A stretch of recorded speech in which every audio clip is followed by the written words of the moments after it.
तुला या मराठी करित्यासाठी इंग्लिश मधलं पर्सनल प्रोनाउन घेतो आपण यू.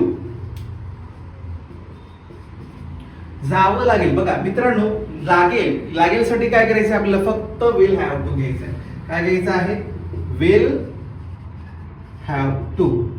यू विल हॅव, आणि जाण्यासाठी शब्द आहे go to school. You will have to go to school. तुला शाळेला जावं लागेल. ह्याला गावी जावं लागेल, त्याला गावी जायचं असेल या अर्थाने सुद्धा आपण म्हणू शकतो he will have to go to village. त्याला इकडे यावं लागेल. He will have to come here. त्याला तिकडे जावे लागेल. He will have to go there. आपण अशा अर्थाने सुद्धा वेगवेगळी वाक्य करू शकतो.